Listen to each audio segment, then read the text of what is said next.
Hello Knights, my name is Braden Larson. And my name is Caitlin Kearney. Welcome to the 15th episode of Vervecast. Other episodes of our broadcast can be found on our website, thevervnews.com, or on our YouTube channel, The Verve Newspaper. In this episode, we will be covering our annual Powder Puff game, North Point Worship Band's live recording, and our very own YouTube creators. Vervecast starts now.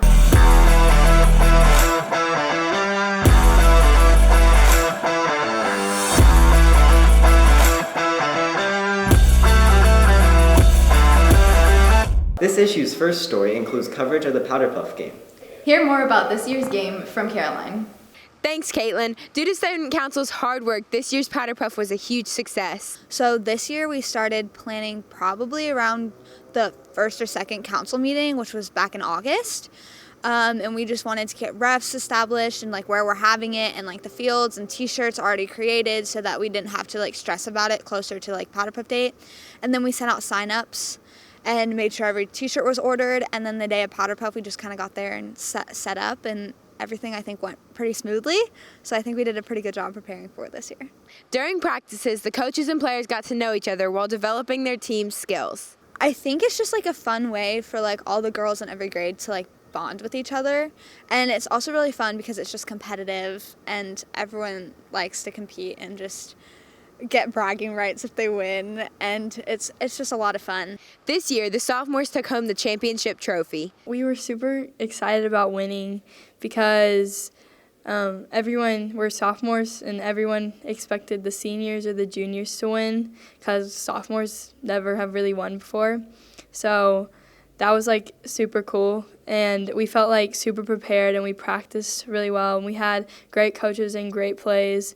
And we all just worked well together, so all that combined caused us to do really well on the field. Powder Puff definitely provided a memorable experience. Back to you, Caitlin. What a game. Congrats to the sophomores. Woodstock City Church hosted a live recording for North Point's newest album. Here's Danielle with the story. Thanks, Braden. On Thursday, October 14th, North Point Worship Band sang their new album, Deliverer. The church was filled to capacity. This specific album is kind of a miracle, and I think it's special because it's the first of its kind in the sense that never before have all the members of our group been able to contribute so much to one project. It's been, in the past, something where there's some songwriters over here, and there's some songwriters over here, and there's some musicians over here, and then things kind of just happen. Like you would think looking in, you're like, wow, they put out a whole EP, they know what they're doing. But it was kind of less of that and more just trying to figure it out. And this is the first time that we've all come together and genuinely been like super prayerful together as a group. Clay, one of the singers in the band, contributed greatly to many of the songs which were inspired by a songwriting retreat the band previously took in Florida.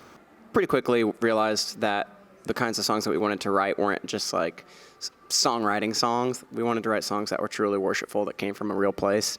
And so we started pursuing that, not knowing if we would even get anything. And one by one, over time, it started to be like real stories coming from our real lives. And that came out in song.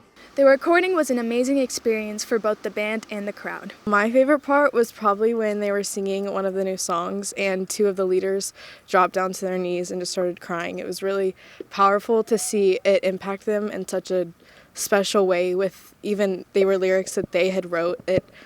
You could see that they truly meant like what they were singing, and it wasn't just made up for stage and lights and production. The event was clearly more than just a recording. Both the singers and the participants were greatly impacted by this powerful night of worship. Back to you, Braden. I'm sure the new songs are amazing and that the fans are eager for their release. Next up is Evan with a feature on a few student YouTube creators. Thanks, Caitlin. A few of our students have their own YouTube channels. Thomas Lubben and Samuel Rice started their YouTube channel, Cool Contraptions, in 8th grade. Using a 3D printer, they create real-life versions of weapons and tools. So our YouTube channel it's an engineering channel that's run by me, Samuel, and Marshall. We like to take fictional ideas and weapons and just things that people in like Avengers and Star Wars and different weapons from those movies, and we try to make them in real life.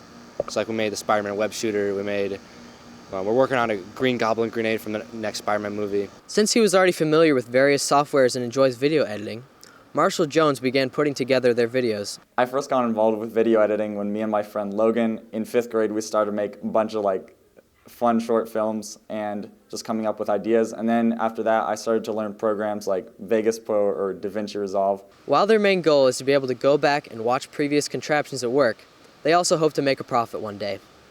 Alex Coggins also has a YouTube channel called Christ, Coffee, and Crafts. After 2020, me and my family had to change churches. The church we've been going to for a long time wasn't working out for us anymore.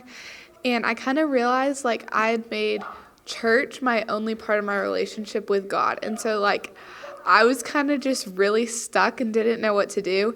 And so then one night I was just sitting on the couch and I found a YouTube channel that was a Christian Bible journaling YouTube channel, and I loved it. And so I kept watching and everything, and then it helped me a lot in growing my relationship with God personally. And so then I was this is so great. I want to be able to do this for others. She started the channel in January of this year, aiming to uplift others by exemplifying a Christian attitude and Bible study. I want to be real and encourage people and have them know that we're in it together, and also just entertainment. Both channels showcase the students' unique talents and abilities. Back to you, Caitlin. I love the way they show unique, God-given talents through media. And that's a wrap for today, Knights. Thank you for watching.